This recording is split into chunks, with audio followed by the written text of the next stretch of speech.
Hey everybody, it's Sean Gibbons from the Communications Network. How are you? Hope you're doing well on this Friday afternoon. Grateful to have you with us. We have a lot of folks who are coming in to be with us. We had over, gosh, I think almost 600 RSVPs for this thing. So we have room for 500. So I think it's going to be a little bit of a packed space. So I'm just going to yak at you as I often do on these things, just to let the room fill up as folks are coming in. And while I'm doing that, I'm going to play a little just mellow music. This is called Hawaiian Slack Key Kings. It's just a compilation of nice little guitar music from the islands. And I'll let that play while we get started. While we do this, if you've been with us before, this sounds really familiar to you, but if not, let's just make sure, if you can't take your finger, your mouse, whatever you got to manipulate your computer, go down to the bottom of the screen, right? And it should, a little black band should pop up, and you'll see a little thought bubble, and underneath it says the word chat. Pretty evident what that is. That's the chat function. So if you'll go ahead and open that up, I'm going to go ahead and make sure it's loaded so that there's a little blue thing that says it's probably preloaded to say all panelists. That means you're just talking to me and Chuck. But if you would, go ahead and click it so it says all panelists and attendees. And then let's just say hello to one another. And actually, a quick sort of one revision, if you've been with us before, let's go ahead. Hey, Alan, how are you? If I got that right, Alan. If you would, and Alan, you just said that to me. So let's say it to everybody. And Amy, same thing. Let's all panelists and attendees. So all panelists and attendees. Hi, it's Sean. Okay, and happy Friday. I think I got my name in there. The other thing you can do as you're doing that is Brene Brown, who we're a big fan of at the Communications Network, has this really cool idea, which is to do the 2-word check-in. And so it's Friday afternoon. If you would, after you've added your name and where you're coming in from, Nairobi. Oh my goodness, you got to tell me what time it is over there. I have a feeling it's pretty late. But if you would, just a 2-word check-in. What are the 2 words that come to mind to tell all of us how you're feeling? For me, it's, I'm going to say grateful and anxious. Because unfortunately, that's kind of how I'm feeling. These weird sort of polarities, right? On the one hand, grateful, appreciative of my health and all of that. And on the other hand, anxious. We've got elders, we've got a couple of docs in the family who are out on the front lines. And so some beautiful lines in here, everybody. Hey, Pete, how are you? Megan, how are you? Spent and thankful. Yeah, it's exhausting. And it's not even close to over, which is just sort of a hard thing to have to wrap your mind around. Like, we've been at this for at least a month. In many places, in other places, maybe a little bit less time. But by all accounts, this is not going to be sprint. This is going to be a marathon. Hey, Chris, joyful and hopeful. That's beautiful. I'll tell you, one of the things I've been feeling throughout all of this, in spite of the unrelenting crush of really hard news coming from around the globe, is inspired. Just so many folks doing so many beautiful, cool, kind things, and many of them are you. Uneasy and exhausted in the Catskills. Oh, we have a family place. My wife's family has been summering in the Catskills, gosh, since Buddy, her dad, was like 16. Was a porter at one of the old-time hotels up there. Grateful and cautious, lucky and optimistic, appreciated and stressed. Happy Friday, grateful. Amelia, how are you? Tired but focused. Yeah, it's going to be really important for all of us to catch our breath and make sure we're taking some time for ourselves to recharge, get good sleep, make sure you're eating, making sure you get some exercise, even though I know it's kind of hard because suddenly the neighbors are feeling like they're a little bit of a threat, right? If they're kind of in your space. Off kilter but hopeful. Yeah, thankful but tired. Yeah, everybody, I think. It's just amazing. We're all having these emotions at the same time. I'm going to, while everybody's continuing to come into the room, just a couple quick pieces of information if you've not been with us before. We will take Q&A at the end of this, and so if you put your finger down next to that chat box where you've all been talking to one another, we can add questions in there, and I will read those. You can also vote for questions, so we will try to make sure that we get to the questions that are most relevant and most salient to the most folks. So you can add a question, you can also vote for questions, okay? Also, worth you knowing, our colleague Carrie Klein is taking live notes of this session, so we'll have those up and available when we have the video. It's the other thing, we're making a video recording of this, so if you have to jump out a little bit early or you have a colleague who's coming on late, we will have a video recording. It'll be up on YouTube and the network's website, comnetwork.org, within short order. Maybe a little bit later today, possibly Monday, because we want to be kind to ourselves as well. But look for those there. So Carrie is taking live notes. Our colleague Gab Sarah Ferris, who's down in an apartment in Washington, D.C., is covering all of this live on Twitter. So she's taking live notes and screenshotting some of the slides. You can find that on the hashtag ComNetLive, COMNETLIVE. We're all gathering and using the hashtag around the globe, comms for good, COMMS, the number 4, GOOD. So if you want to find colleagues or share resources, you can do that in that way. And my colleague Tristan Mahabir, as he always does, my partner in crime, is running the deck for us. So Mr. T, if you would, Hey, Adora. Hey, Caroline. Hey, Jennifer. If you go to this, okay, so this is something I need. Just a couple things I want to flag for you, and then I'll stop yakking and let Mr. T, or rather Chuck, have at it. One, many of you probably already know this, but if you don't, over the last couple of weeks, we've developed this thing that we're calling the COVID-19 Crisis Comms Triage Kit. It's very, very basic, a triage kit, but it's meant to give you all the information you might need to manage in this moment and for the next little while. We also are mindful that this will unfold in phases or stages. We're not quite to the next stage yet, but we'll be updating it as it goes there. But anyone can use this. It's open, free, and available. It's collaborative, and we've had a lot of help building it. So grateful to all of you. And alongside that, Carrie just put the link in. We also have a spreadsheet that's sharing examples of some of this work from a lot of really extraordinary organizations around the globe. There's no plagiarism. If you go in and you find something, let's say you're looking for an event cancellation notice, and there's a bunch of them in there, maybe there's 20. You find one that specifically meets kind of your needs, and you just want to kind of scrape the writing off that because maybe it's written really well and tight, like we're going to talk about today, and you can swap your name out. No one's coming after you for this. It's an extraordinary moment, so we're going to share, we're going to be efficient, and try to be the most effective we can be. So that's why we did this. So that's the triage kit. Mr. T, if you'll go to the next slide. We also, again, if you've been with us before, you know this, so I'll say this really fast. The folks at IDEO, the design firm, global design firm based in the Bay Area, have done a really kind thing.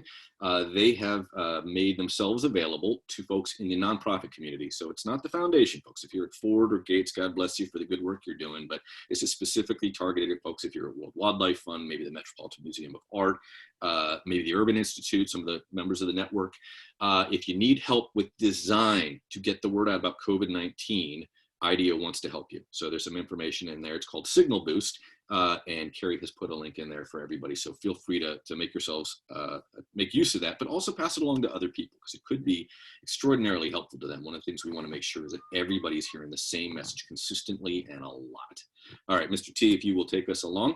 The Clarence B. Jones Award. This is something that Tristan leads for us and has for the last couple of years. Maybe you saw in the invitation, the keynote we had last year from the extraordinary Desmond Meade from the Florida Rights Restoration Coalition. We are, and it's our intention to honor somebody, perhaps it'll be somebody who's done some extraordinary work in this time, with the 2020 Clarence B. Jones Impact Award. And so we're going to be collecting nominations. You can get more about that, and Carrie will put the link in just a second, at Jones Award. We had the intention of closing out nominations, I think actually a couple of days ago, but obviously the world has changed significantly. So the deadline has been extended, I think, to mid-May. Don't hold me to a specific date. I want to say it's like the 15th, but suffice to say, if you have ideas for folks that deserve recognition and honor, we will be naming them a little bit later this I guess late spring or early summer, and then having them join us at ComNet 20 in whatever form that takes. Mr. T, if you will, take us to the next slide. This is the other thing really, really quickly. If you've been with us before, I'm sorry if this feels redundant. Circles is this new program we're going to launch in this moment. We had this ambition of like doing it a little bit later in the fall, but the idea is pretty simple. It's a brain trust or a community of practice. We're going to organize people in two ways, right? So, and you'll hear about this in your inbox. It's only for network members, so I should flag that. But the idea is, if you work in, say, our friend Nicole may be on this, in ocean conservation, she's going to have to wait a little bit. If you're doing social justice right now or health, we're going to connect you to other people doing communications at other organizations. Chances are you have those relationships, but we're going to make it a little bit more intentional, a little bit more facilitated and structured. And the idea is ensure that there's really people sharing ideas and information and learning together. It'll either be done by the issue your organization works on, and to start, we're going to do social justice and health, and then, or the role that you play in your organization. So maybe you're leading the department, the communications department there. We'll have a space for you to gather with other people who have those kinds of responsibilities. So more on that very, very soon. Mr. T, if you'll jump ahead. Virtual roundtables. Yeah, so obviously you're on one. That's what we're calling these kind of thingies, or whatever we want to. The aim is to be together and chit chat with one another. So thank you for continuing to be in the chat. And hey, Nicole, what's going on? And yes, we will absolutely get to you. You're not alone. Chad Nelson from Surfrider wants that too. So a circle for ocean conservation is coming. These roundtables, all of them that we've done with Dr. Wenzel, the epidemiologist and infectious disease doc, with Defy Communications on leadership communications, with Kristen Grimm on crisis comms, Peter Loge on how to manage in this moment with this new sort of, we all ran into a brick wall. Many of us have the good fortune and privilege of working remotely. All of those virtual roundtables and the notes that go with them. So if you don't have time to make your way all the way through the videos, all that stuff's up on comnetwork.org, so you can find them there. Mr. T, if you'll jump ahead. And then this is the last, it's just a personal plea. Again, if you've been with us before, you've seen that beautiful young lady is my baby sister. She still gets to be a baby in my mind because I remember when my mommy and daddy brought her home. That is Dr. Rebecca Gibbons Potfay. She's a pulmonologist. She's down in Richmond, and they ran out of protective gear last week. And we love her. And so if you wouldn't mind, I'm sure this is already your practice, but stay home and maybe even just help us get the word out for people to stay home, because she's not. My dad begged her to maybe think about not going into the hospital, and she is. So whatever you can do. So on that kind of heavy note, let's go ahead and get after it. Let's talk about how we can get our writing a little bit stronger, because reality is, gang, I don't know about you, I'm not going to throw shade at anybody, but I know everybody's doing their very, very best, and we all have to extend a lot of grace and kindness to each other, but it's really essential that we write tight and we get super duper clear and get right to the point. And I'm so grateful. Our friend Chuck Babington, who I admired before I knew him, but now it's a pleasure to be able to call him a friend, former Washington Post and AP correspondent. He's with us now to take us through the next hour and teach us how to get a little bit better at something that's just so important, always, and especially right now when we're in the middle of this crisis and emergency. All right, Mr. Chuck, take it away. And I'll see you all on the other side for questions. Right. Well, thank you so much. Thank you, everyone, for joining us. And I am happy to be with you virtually on this Friday afternoon. As Sean mentioned, I spent my career in journalism, like 36 years. And so I've done a lot of writing, a lot of editing. And since then, I've done quite a bit of writing instruction and that sort of thing. So when I talk with you today, at least I think I have some credibility to talk about these things, so you can be reassured about that. The things that we're going to talk about, writing tight, getting to your point, using active voice, all these things are good practices for professionals, and we're talking here all day. We'll be talking about professional writing, and these are things that we should always do. That said, next slide, please. It's especially important now in this time of crisis, because people really are, as so many of you have said, just coming into this chat room, very nervous, very concerned and harried and upset. They just don't have time to kind of be, messed with, if you will, when it comes to anything, including writing. They need information. They need it quickly, clearly, and easily accessible. So it's all the more important now to get to your point, write in ways that are accessible so people get the information without having to work hard for it. Next slide, please. So whenever we sit down to write, or stand up if you have a stand-up desk, we should think about, who am I writing for? Who am I writing for? And so look at these 4 choices that I've given you. A lot of people, when I talk with groups, they say, well, I'm writing for my organization because we have these important things to say, or I'm writing for my boss. And I always say, yeah, I get that, but my answer to this question would be not any of these 4 lists here. Next slide. My answer would be, and it always is, you write for the reader. Whenever you start writing anything, have in mind that one person, the person that you want to read what you're writing and to understand it and absorb it. You have to serve that person.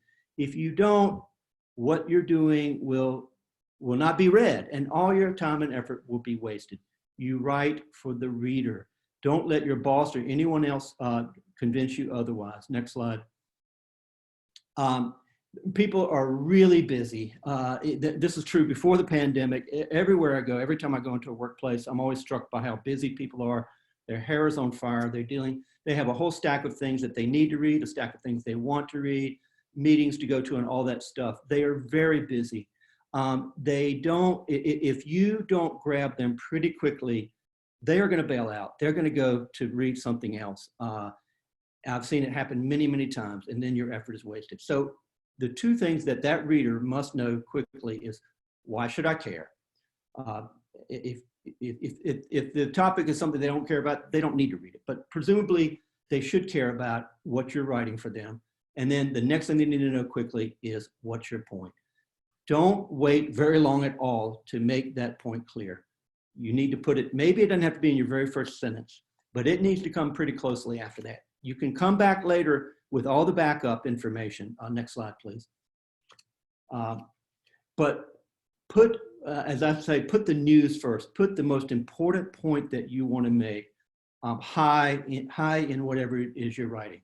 And those details and quotes and background can come under that. And you can come back and make your main point repeatedly, but don't leave the reader guessing for any length of time at all. You're going to lose them if you do. Next slide. So take a look at these two examples. Read the one on the left first.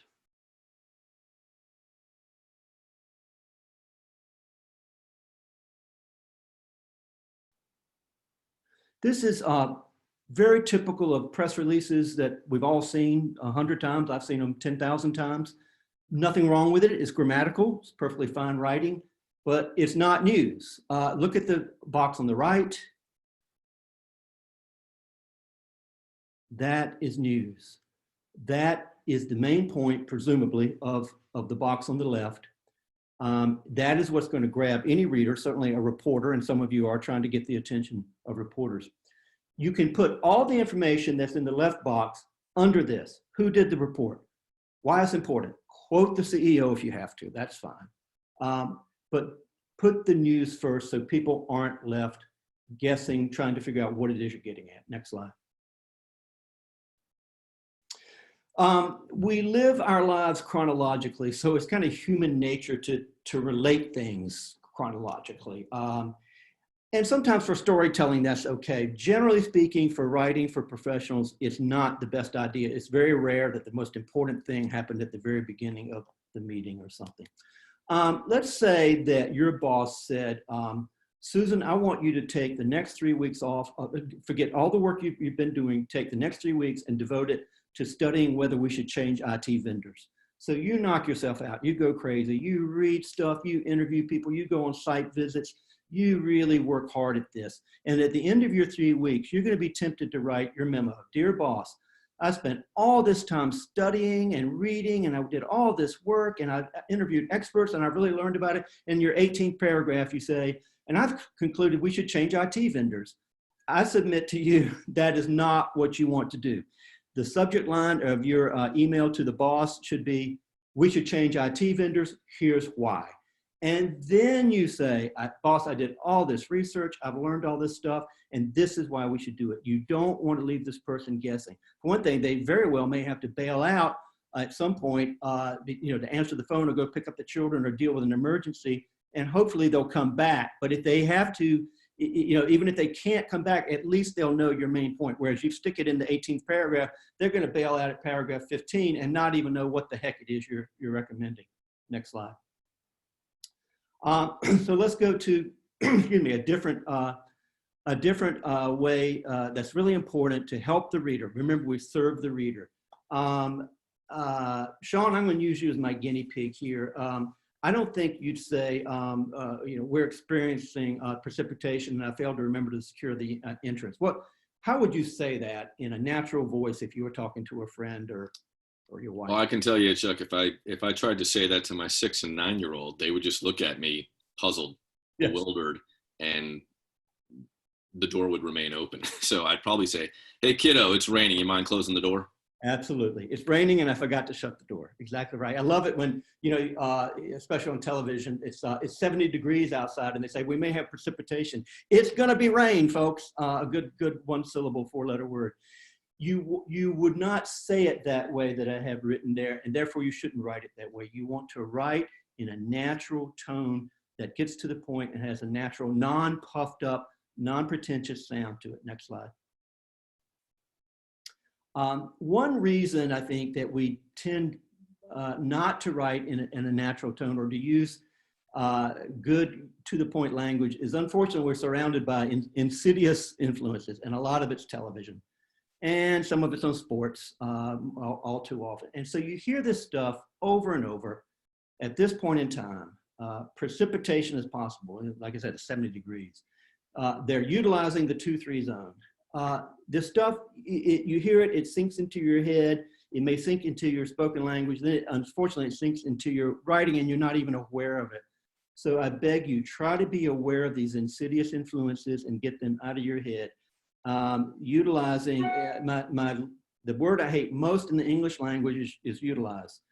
Why do I hate it? It means use, and it doesn't mean anything else, I promise you. There is just no point in taking a good one-syllable, three-letter word like use, puffing it up into a three-syllable word with a Z in it. It doesn't make you sound smarter or more important.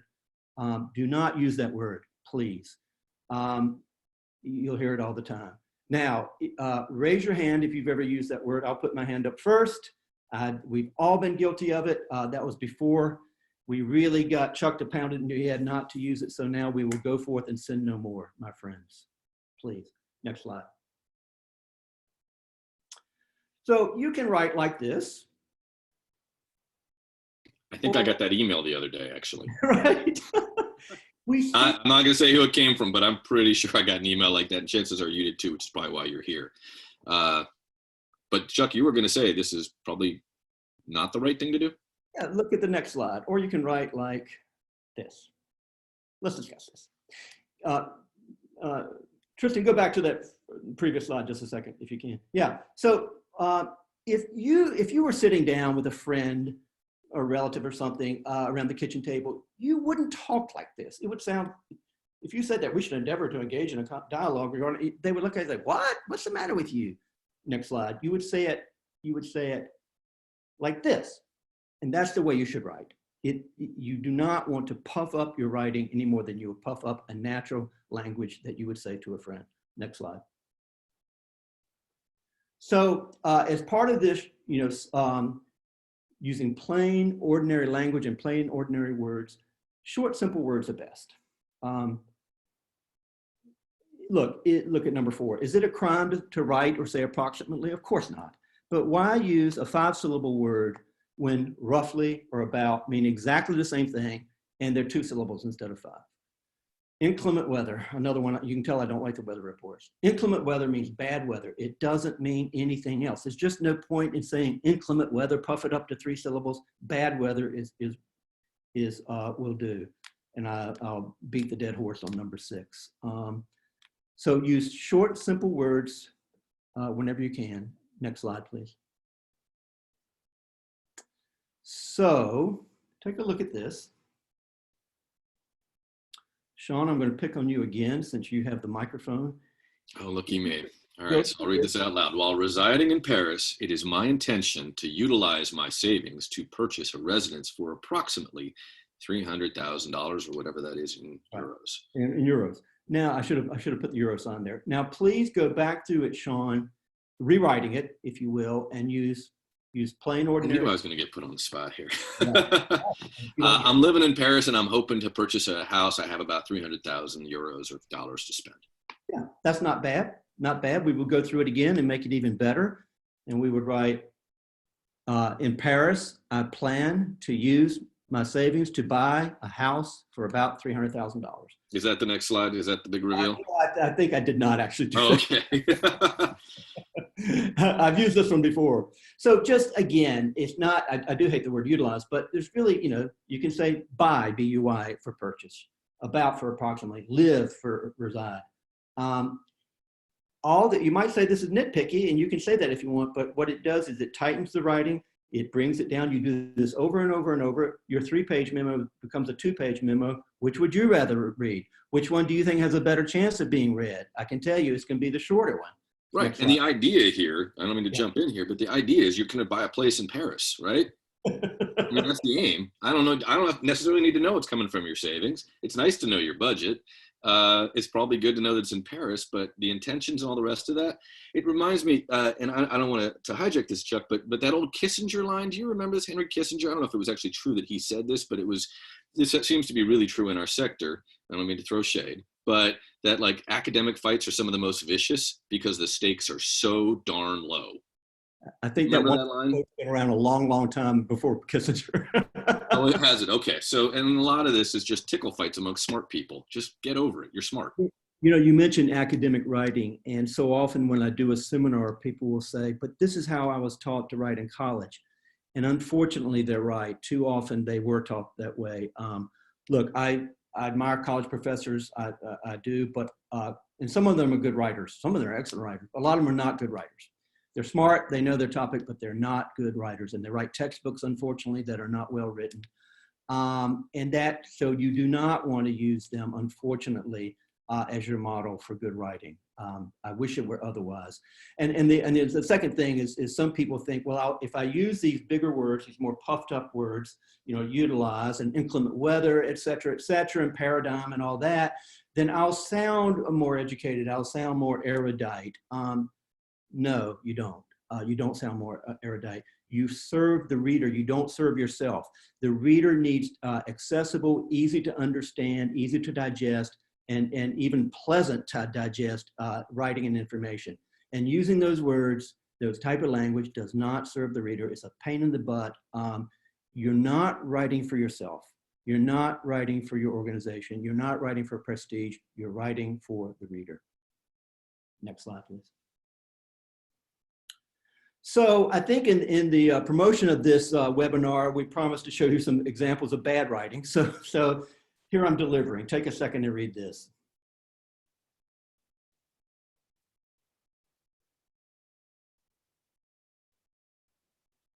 I did not make this up. I don't have enough imagination to make this up. It showed up on a website of a Fortune 500 company. Go to the next slide, please, Tristan. Here's another one, same type of thing, showed up in, don't waste your time reading this whole thing. Life is too short. Someone said, I can't get past the first line, it hurts. Yes, it does. In both these cases, unfortunately, somebody, and I bet they have a college degree from a good college, convinced him or herself that this is an okay or even a good way to write. That's a tragedy because this is complete gibberish. It's nonsense. Don't worry about trying to figure out what they mean because they don't mean anything. It's nonsense. It's a tragedy that other people in their organization did not take that thing down as soon as they saw it. Don't let anybody, please, convince you that this type of writing is valuable, that it makes you look smart, that it'll make people want to hire you because obviously you're the man behind the curtain that knows things that other people don't know. When I show this type of writing to most of my friends, they start laughing and rightly so. This type of writing will get you laughed at. It will get your organization laughed at. You don't want that. So when you start seeing junk like this, go time out. No, we're not going to do this. Our organization is better than this. Take it down. Let's write in a way that serves the reader and just makes our point quickly and cleanly. And one final note, some people might say, oh, this is hard to write this way. No, it's not hard to write this way because it's just junk. You're just throwing a bunch of big words on a piece of paper. Good writing is counterintuitive. It's hard work to make writing look easy. I wish I could explain why that is, but believe me, it's hard to make writing look easy. Right, and just to reiterate why, in this moment, we just saw this at the top of the thing. We talked about how we're feeling. We're all overwhelmed. We're all getting a lot more information and we're all working harder. I know I seem to have crazier days now and my commute is 2 hours shorter. You have to, it's like triage. You've got to write super tight right now, folks, if you want to get information across that in many cases is either going to save a life or ensure that an organization you deeply believe in or you're trying to support is going to get what they need to get to the other side. I can't tell you, probably all of us have had an experience with somebody who owns a small business and is tearful at the experience trying to get through that SBA process, which is written a lot like this, unfortunately. So it's actually harmful and cruel to do this to people, particularly in this moment. You got to get to the point. I'm seeing some great comments already showing up in the chat box, and we're going to get to the Q&A pretty fast because I think that's going to be the more fun part. Someone said, "I spent so much time editing crap like this." My heart goes out to you. Yeah, it sure is good if in an organization you can keep this kind of stuff from being written in the first place because it's just going to gum up the works. And sadly, there'll be a handful of people who will say this is the right way to write. I feel bad for the young people coming into those organizations who might think, I guess that's how we're supposed to write. You've done them a real disservice. Next slide, please, Tristan. So another really good point, a good rule to remember, and jot it down, write in active voice. Look at these two sentences on the right. Which one has more punch? Which one has more oomph? It's obvious, right? It's not a hard question. The Allies won World War II. Active voice puts the doer first, the doer of the action, and then what was done. Passive voice puts the doer second or not in there at all. Active voice is shorter, it has more punch, it's more direct, it has more impact. Next slide, please. So passive, again, the doer, Marty, is put down at the bottom, so the effort was led by Marty. You'll see also another thing about passive voice, it needs a weak helping verb. It's usually a form of the verb to be, and here it is, was. So was is not a strong verb, led is a verb, so is a strong verb. So the active voice puts the doer first. Marty led the effort. Put the doer first, use good strong verbs, write an active voice. Next slide. So look, if your little boy is excited, I don't know why I put the Mets instead of the Nats. I think I went up to a group in New York and forgot to change my slide. He's not going to come into the kitchen and say, "Mother, the game was won by the Mets." No, he's not going to say that. He's going to say, "Mom, the Mets won." Why does he say it that way? Because he's a real human being speaking with a real human emotion and a natural human voice, and that's how you want to write. And my favorite, I usually put a weasel up here for the one on the right. Mistakes were made. Here in Washington, we often hear somebody say mistakes were made. Sean, why do they say mistakes were made? Why do they word it that way? Because it doesn't attribute it to them. There were some mistakes. Something happened. I have no idea who did it. Yeah. It appeared, right? Not me. Yeah. But you don't want to say the congressman goofed up or whatever. So that's the other thing about passive voice. If you want to, you can leave the doer out of the action altogether. Do that if you absolutely must. I'll call you a weasel for doing it, but you want to write in active voice. Next slide, please. George Orwell, great writer, said, whenever you can cut a word out, always cut it out. I love that he said always, not sometimes, not if you can, always cut it out. I took that as a challenge many years ago in my career. It helped me a lot. I started looking for every word I could cut out. There's a lot of words you can cut out when you start looking. It's amazing how many you will find. You should always write tight anyway, but in some cases you have a strict word limit. You try to write an op-ed for somebody, a lot of them are going to have, if you write more than 650 words, they're not going to take it. 700 word absolute limit. If you can write tight, cut out every word you can put more ideas and important stuff into your op-ed and not have the fluffy stuff in it. Somebody said, yes, good point. Orwell could have cut his down even more. Other people have made that point. I still love the word always. All right, next slide, please.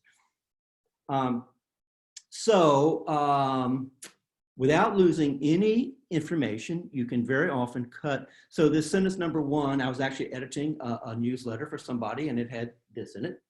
In the event that you have questions, please visit our website at blah, blah, blah. I changed it to questions.com. If this feels too abrupt to you, don't do it. If it doesn't feel right to you, don't do it. I submit to you, it has the exact same information as sentence number 1, much shorter. If you look at sentence number 2, many years ago, I worked for an organization that, among other things, that had a community calendar. So people were always sending in notices. There'll be a bake sale Tuesday, there'll be a piano recital Wednesday, there'll be a ballet thing, and there'll be a speech and all that. And very often, it had language either exactly, pretty much like this. The meeting will be free and open to the public. The meeting would be, I have my block is in front of this here for me, but anyway, open to the public, no admission charge that would take place Thursday. The woman who ran that community calendar was named Margaret Balcom. And every time Margaret got one of these, she changed it to what you see here. Thursday's free public meeting, etc. A marvel of economy. It has the exact same information as the above sentence does, and with a fraction of the words. I salute her to this day. The point being, when you start looking for words to cut without losing content, without losing important information, you can find a lot of words to cut. Next slide, please. So we can just, I like the baggage there. There is baggage. again, these phrases come into our head, each and every, pick one or the other, they mean the same thing. Members of the news media, it's not a crime to write that, but why not just say reporters or journalists? Even that last one, the parents of 2 daughters. They have 2 daughters. Nobody's going to misunderstand what that means, and it's shorter. Take the shorter, cut the words that you can. Next slide, please. So seek and ye shall find. When you start seeking words to cut, ye shall find a lot of words to cut. Look at that next to last one there. Honest to God, I was editing something from a client not too long ago. It was a bio, and it said, originally she was born in Greenville. I am not making this up.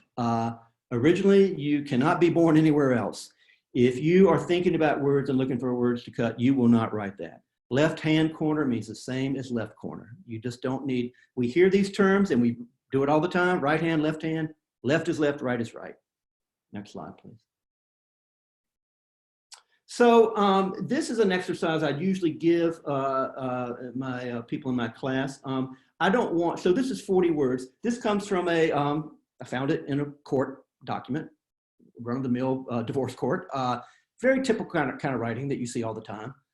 So what I ask the people to do is take some time and rewrite this without losing any information and cutting out at least 10 words. Now, we don't have enough time here, but why don't you just take a minute to look at that first sentence? I'll go even one better because we're in the middle of an emergency. Yep. Put this in bullets. What's the key information? Because that truthfully is probably how we should all be approaching our writing right now, is thinking about things in outline form and then adding, but haiku adds, right? You're not like as few syllables as you can to get the bullet idea out.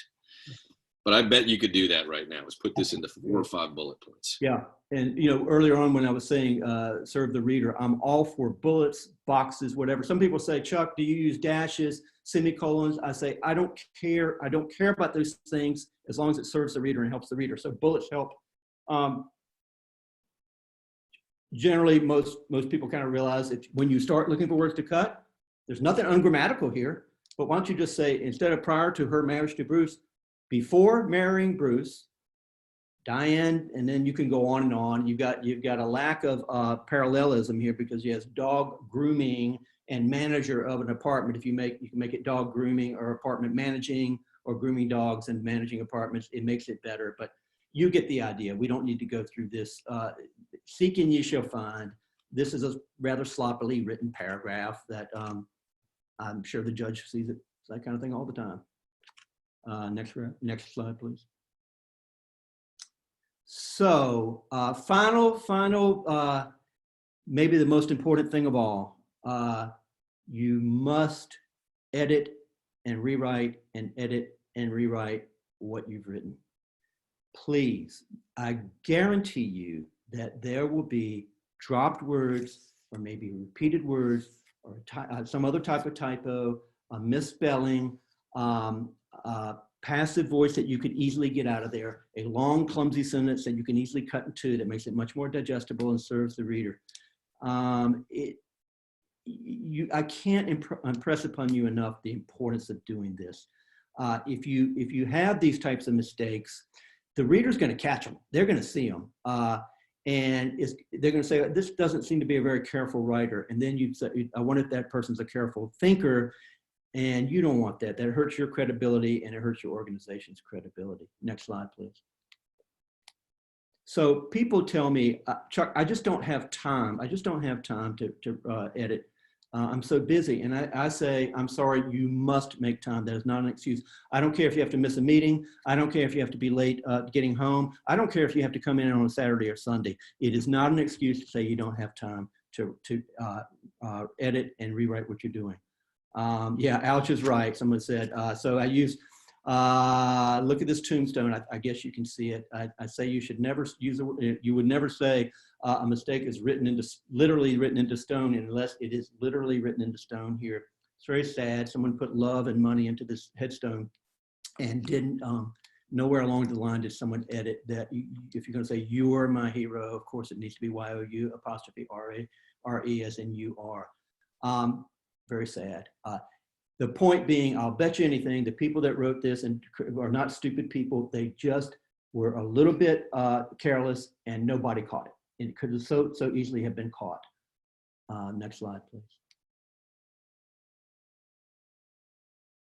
So I never send out anything that I've written that I care about, anything more than a paragraph, without having someone else read it. Luckily, my wife is an excellent editor, so I edit her stuff, she edits my stuff. But it can be anybody. Probably the best for those of you who work for an organization is have someone in your organization edit. And I say, have a buddy system. You say, Sean, I'll edit everything you write. You edit everything I write. We'll help each other. I'll buy you a beer at the end of the year. But it doesn't have to be a colleague. It can be someone at your home. When my children were teenagers, to my surprise, I found they were very good editors. They're smart. I almost promise you that your teenagers would be surprisingly good editors. Don't send out anything that has not been, if it matters, if it's important, that someone else hasn't read, because you'll leave out words because you've written these sentences so many times, you won't even think of it that you've left out the word. They'll catch it for you. Next slide, please. Yeah, I would just add on top of that, Chuck, it's not just that you ask them to read it, you ask them to be as brutal and cruel as they possibly can be. Like that's actually kindness in this case. Like just do your worst, right? Take as much of this out as you can, point to the holes, and you're going to get to a better place. Last slide. When in doubt, even if it's a 2% doubt, take 5 seconds to Google it. It just doesn't, affect or effect. Desert or dessert. I never can remember how to spell it. I just Google it and it'll tell me what it is, principle or principle. Google's, whatever you think of the company, it's a wonderful device and it only takes a few seconds. Why not get it right? And I'm sorry I went on so long, but I'll be happy to open it up to questions or comments or arguments or whatever. And thank you for indulging me. Oh, Desiree has a great thing on dessert. Dessert has 2 S's because you always want more. There you go. Great mnemonic. Bring that to my little people. I dig that. Thank you, Desiree. All right, so I'm going to go jump over. If you have questions, so again, y'all are figuring out how the chat works, which is awesome. Just go on down there, and right next to it, there's 2 thought bubbles, and it says Q&A, so pretty evident what it is. Let's go into them, and you can vote for people's questions too. So an anonymous attendee, ooh, okay. Anonymous person says, what if your CEO president is a fan of jargon and also a fan of editing all comms pieces? Essentially, how do you keep your comms clear and concise if you're being micromanaged by someone who isn't engaged in comms but has a lot of opinions about it? Said everybody always. That is the boss's prerogative, and that has happened in every gig I've had. Every boss wants to believe that they can do. Sean, do you want to tell them what before we went on the show today, what question I anticipated? That one, because I get it. Yeah, and just for the record, 21 people voted for this, and Caroline, Rachel, and Barb are all like, "Yup, totally." So we're all swimming in this sea. What do we do, Chuck?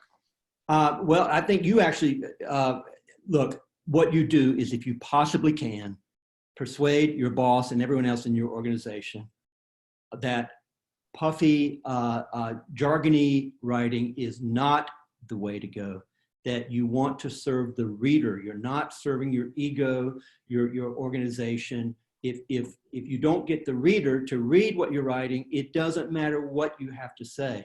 So if you say, oh, this is really important, or this is how we always say it, if it's jargony and puffy and full of ambiguity and passive voice, I don't care how important it is. It's not going to get read, and you are disserving your organization by not serving the reader. Sean, why don't you jump in, because I thought you had I'm gonna, the words I had a little bit earlier before we got on here are gonna escape me, but I think the big thing you always have to ask people is, what's your purpose? What's the outcome you're hoping from this? Because if the idea is you're trying to get ideas or information across, you got to keep it. It's the thing my dad, Chuck, I'm sure you had this too. My father was a journalist. He used to always remind us of this sort of acronym, KISS. Do you know this one, Chuck? Keep it simple, stupid. Keep it simple, stupid. Yeah. And not because anybody's stupid, but because if you keep it simple, everybody will get it. And that's ultimately what you're looking for. Is communication is ultimately about shared meaning. And if you're in charge of communications at your organization, the buck has to stop with you. It's one of those things you just got to be able to sort of buck up and go to the boss and say, I'm trying to serve you. My value proposition is to make sure that you sound smart and we are as effective as we possibly can be. And if this goes out with a lot of jargon and nonsense in it, we all might feel really great about ourselves, but we might baffle and confuse and in fact alienate a whole bunch of people that we need to be galvanizing right now. And look, I mean, we're all, the thing that's unique about our community, folks in the social sectors, we're in the do-gooder business. People like us. They are inclined to like you. There's an old line I used to hear from our friends at the Atlantic about micro moments of hate. And it was always when someone had to make somebody's brain do a little bit more than they were really aiming to do, whether that was a click of a mouse or reading a little bit. Though, you know, long, jargony, nonsense, gobbledygook, and I could go further, is just inspires micro moments of hate. Maybe that's the thing you say to your boss. You don't want people to hate you, do you? Well, you write like this and you're going to inspire micro moments of hate. Smart people around the world appreciate clean, tight writing, especially right now. Well put. All right, next question comes from our friend Josh, who asks, how do we balance short versus inaccurate or othering? For instance, when trying to define people in ways that can stigmatize, we often say things like people with a criminal history instead of an ex-felon. Yes. Look, you know, I say always use the shortest, punchiest term you can.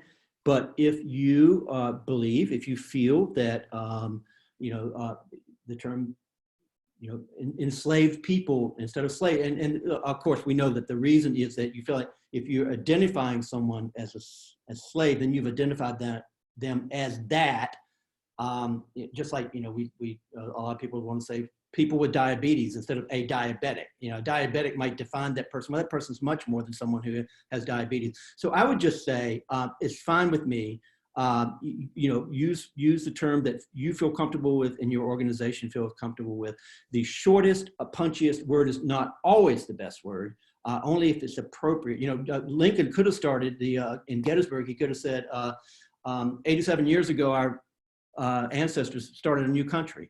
That would have been shorter and punchier. It would have served Orwell's rule of cutting every word you can. But Lincoln knew that would not be appropriate to that occasion. That occasion called for something grander, and he was appropriate to the occasion. So use the terms that are most appropriate. Yeah, and our friend Rachel jumped in there and added her point, which is, I'd say when you're referring to groups of people, use the terms that are preferred by that community always. And I think that's right. The other thing I might just direct you to, Josh, and anybody, if you're familiar with the work of Travian Shorters, he's done a ton of work. He was with us in Austin at ComNet this past fall. And he talks about asset framing. So defining people through their aspirations and their goals and their values is often a really great way to try to identify people, because that's who we all are. At the end of the day, we're all, especially in this moment, what are we all hoping for? We're hoping for health, and we're hoping for a better tomorrow, right?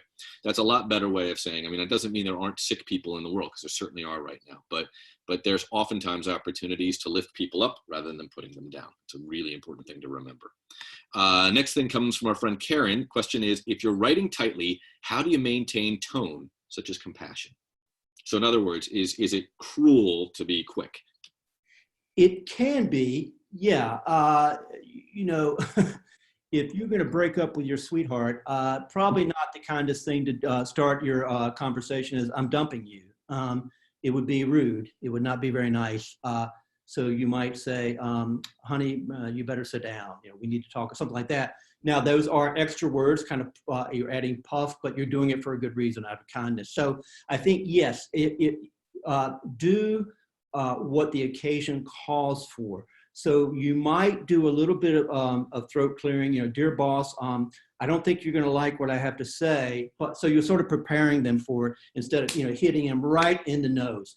That said, I would argue that roughly 95% of the time in your professional setting, people just need the information quickly. You're not really dealing with that type of situation. They just want, you know, give me the news fast. And you do kind of want to punch it quickly. But yes, always, I would never argue to be rude or impolite. And anything I've said today that doesn't feel right to you, don't do it. Ignore it. It's got to feel right in your gut. Right, and there's different kinds of writing, right? So when you got the invitation for this webinar, my hope is maybe you read the whole thing, but I fully expect you didn't. I mean, most people when they read online, this is just a rule of thumb, is they read 10 out of every 100 words that show up on a screen. It's different when we read in paper, right? It's just different. We'd all, at least for this generation and maybe the next, but for now, on screens, we skim, we scan. So we go to images first, right? If there's images or with words embedded in them, that's the first thing we're going to see. And then after that, we go to bullets. So the invitation you got for this had an image that hopefully captured your attention and conveyed some information. Then right below that, some bullet points. You will learn along with all the relevant information. You know, we didn't say it'll be a lovely late Friday afternoon. It was like, it's Friday at 2 o'clock Eastern. Join us, right? So obviously right to the occasion, but make sure that you're giving your reader as much information as you can and permission to leave as quickly as they can, because they're going to. That's just the reality. Most of us are passing information back and forth digitally. All right, Ander has the next question for us and says, what's the risk or where's the limit of going too informal or too friendly if the audience is expecting something more complex? They're senior and they're used to a certain style. And by senior, I think they mean sort of higher up on the hierarchy of your organization. Yeah, I think about it, if you're writing, the more mixed audience you're writing for in terms of demographics and age and background and all that socioeconomic standing, then more careful you need to be and the more neutral you need to be. And just, I don't know, you know, if you're talking to your grandmother, you're not going to talk to your grandmother the same way that you talk to, you know, your friend out on the street corner. You're going to use more polite language, more formal language probably. So, you know, if you're writing for an audience that's more resembling your grandmother, then write in that tone. It's a great question because you do want to think about what is the appropriate tone.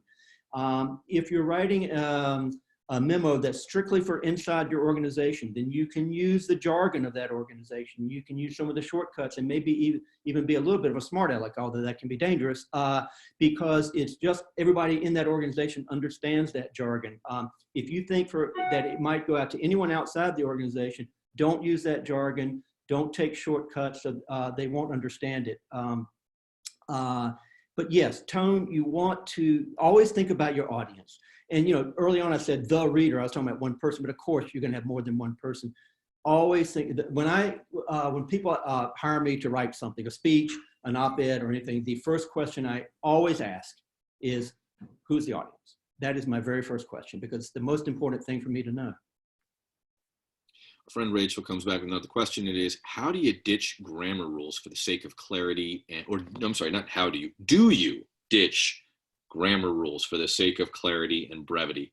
And how about sentence fragments? Are they okay if the goal is to get ideas across quickly? Yes, I do ditch grammar rules.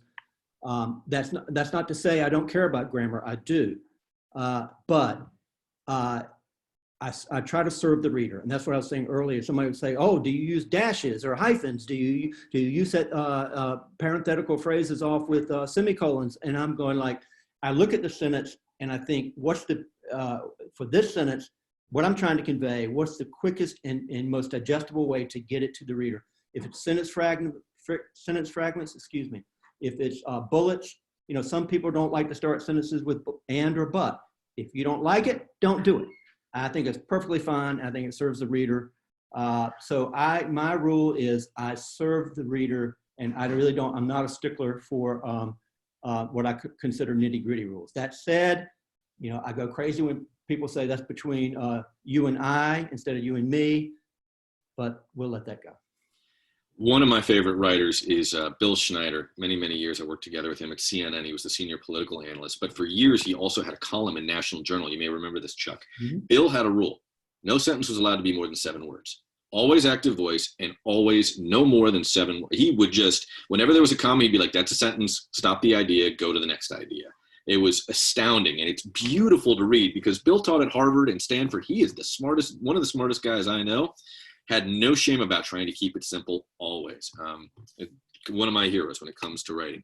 Our friend Katie asks, folks at my organization are constantly re-editing to say we are pleased or we are delighted to announce. I don't love using those words.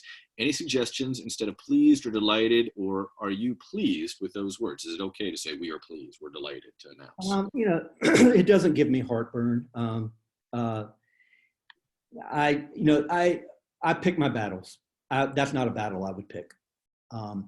Again, don't make that the first sentence of, well, I say that. If it's a press release, I don't think I would start a press release that way. As long as you're getting to the point quickly, I think that's okay. I think it goes to the audience, right? If you're sending a note saying you just got a MacArthur Genius Grant, you might want to tell them, hey, we're kind of happy. Good for you. We're psyched. This is some good stuff. But I'll remind you, when we all watch the Oscars, or when many of us tune that in every year, they don't say, I'm pleased to announce the Oscar goes to. They cut right to it. It's the Oscar goes to, and then we're all pleased or annoyed or outraged, or they get it wrong and we have to have somebody else come up on stage, as the case may be. Next question comes from our friend Sandra, who asks, what's your opinion about apps like Grammarly? So all these new things that we can kind of actually attach to our, whether it's Microsoft or Google or whatever it is, that will actually offer us suggestions and give us editing in real time. Any thoughts on that, Chuck? You know, if it works for you, great. I don't use those, and I'm not sure that that's the best decision. I do very much welcome spell check. I thought I was a good speller till I realized how much I'm getting bailed out by the little red line under a word that I misspelled. So I love that. I don't use Grammarly myself, but so I'm not a great one to comment on that. I probably should look into it, but if you find that it helps you, I have no problem with that. Again, you want to write, I've got someone, Rachel is saying that she loves Grammarly. So great. That's a good enough endorsement for me. If it works for you, absolutely use it. So I guess a question here that I've seen in the chat hasn't popped up, and we'll get back to the questions in a second. Several people asking about tone, especially right now, Chuck, when many of us want to start an email to folks that we are in our orbit or that we're communicating with and acknowledge the moment in these trying times, in this unprecedented, in these horrible, during this awful pandemic. I probably used all those phrases myself sometime. How do we convey empathy and tone while also ensuring that we're being tight? And is that, what's some of the ground rules we ought to be offering ourselves, some scaffolding? Well, again, do what feels right to you. I start most of my emails to friends with, hi, I hope you're safe and well. And then I get, to my point. I feel like that's obviously true. I do hope they're safe and well. It does seem a little, it might seem awfully abrupt to just start right in on your topic and not inquire, or at least make some acknowledgement of this bizarre and scary time that we're living in. Don't lose your humanity. In fact, you want to bring your humanity to your writing. I always tell people, when you're writing, especially like an op-ed, show your joy, show your enthusiasm. So show your humanity, just don't make it too fluffy, show your humanity, but get to the point. Remember, you serve the reader and the reader's busy. So before we get to the next thing, Chuck, I know you used to do this at the Post, and certainly it's probably your practice at the AP, which is when you were going in to cover a White House press conference, did you write the story after the press conference? Or I have a feeling I know the answer to this. Did you rewrite the piece? Yeah, generally, I mean, look, the best example is sports writers, because very often they're covering games at night and they have a severe deadline. And what a journalist will do, and I don't know how much this would apply to people in your organizations, is you do write stuff in advance. And you write it two ways. You write, Temple won the game, and you write Drexel won the game. And then you have your background. The easiest thing to do is we call it B matter. You write your B matter that is gonna stand up regardless who won the election, who won the game, how whatever it is that you're writing about turned out. But this is really a matter of time and being prepared for somebody who's on a deadline. So yeah, definitely, especially if you're covering something at night, you go in there with two stories in your pocket. The B matter would serve for both of them, but the top would be one or the other, and be sure you don't get them mixed up. Yeah, and I guess I was thinking that sort of just speaks to the idea of, another way to think about that if we were back in the classroom would be, that's the outline, right? Write an outline for stuff that you're going to do right now, because that makes sure you hit the salient points, and then you can add to it that B matter or the news if there is some that you need to reveal. Our friend Christy writes, I come from a newspaper background, so I generally agree with favoring short words over long ones. In journalism school, we were taught to write for readers at about a 5th grade reading level. But what if you don't want to sound like you're writing down for an audience that's highly educated? And what if some of your organization's materials have more formal tone or voice? How do you manage that? I get this question. I don't think you're writing down to people if you are writing sensible. You're not writing down to people at all if you use short, punchy words like about instead of approximately, buy instead of purchase. You're not writing down to them at all. The way you convey your intelligence, your learning, your academic background, your expertise is in the content of what you're writing. The knowledge that you show not in the words that you select, but in what you argue, what you bring to the article.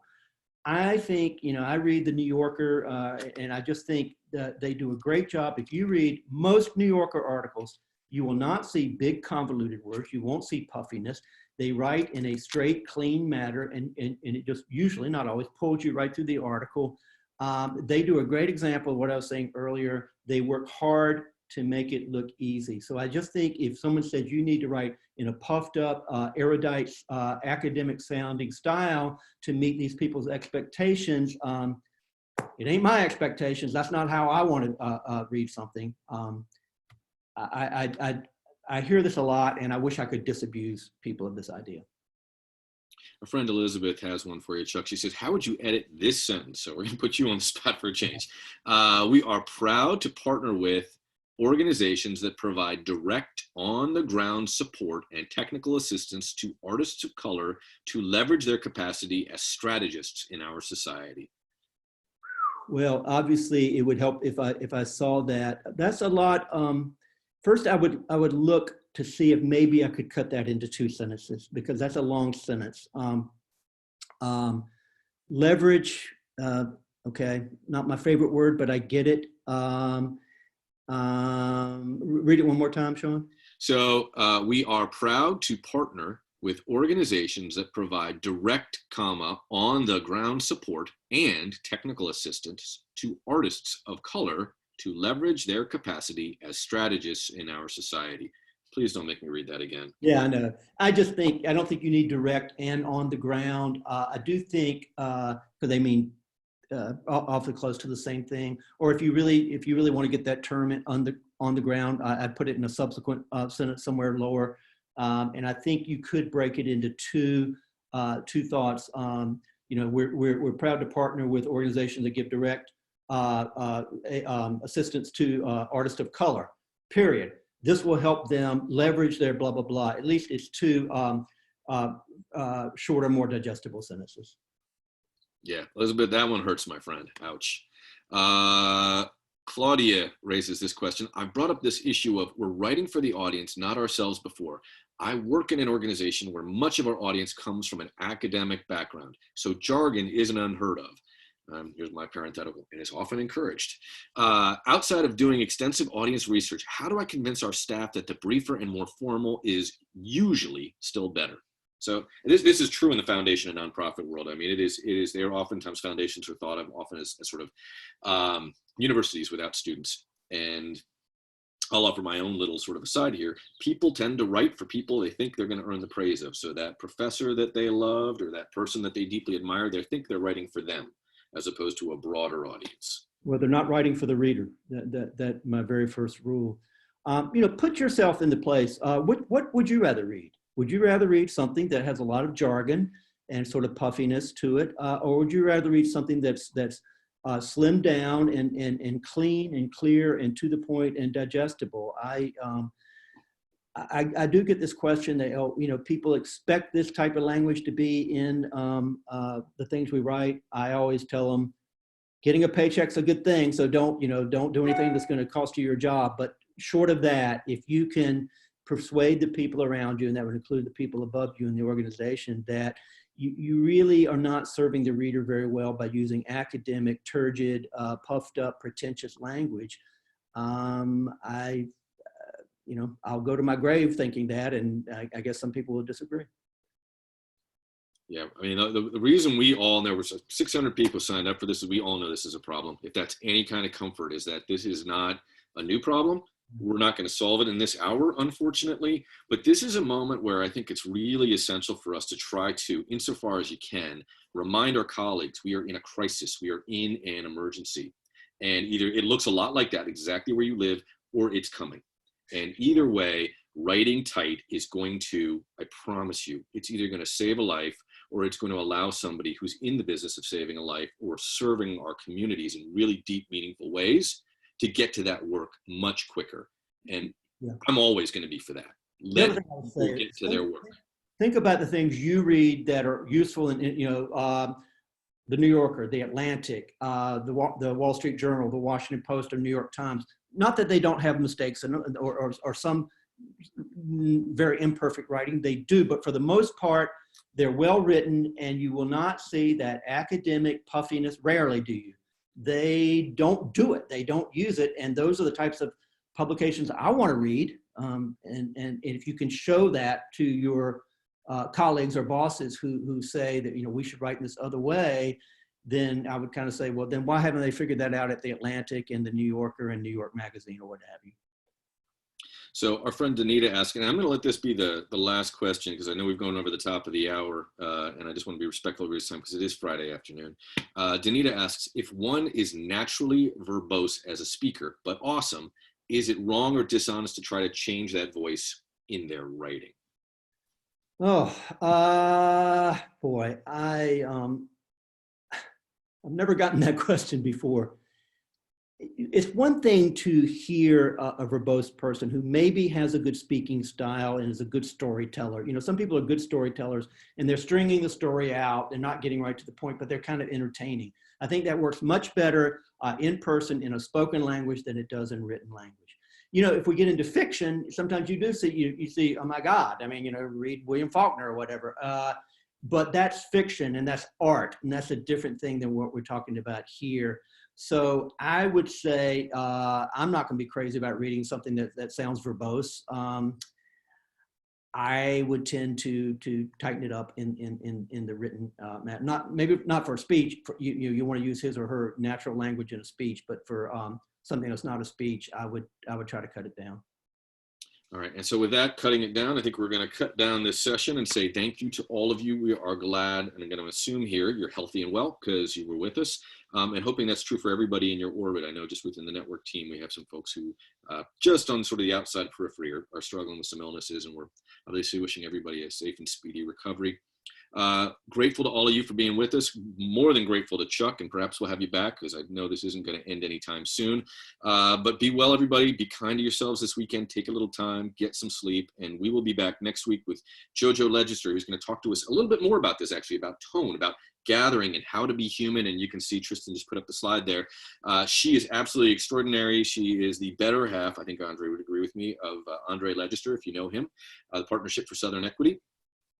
She is going to be with us, I believe it's Wednesday afternoon at 2, and we're going to talk about how do we be human to one another, and particularly when we're gathering now in these new ways that are unfamiliar to so many of us. So with that, be well. Chuck, thank you again, my friend. Incredibly kind and generous of you. And everybody, we'll see you soon. Be well. Thank you. Bye-bye.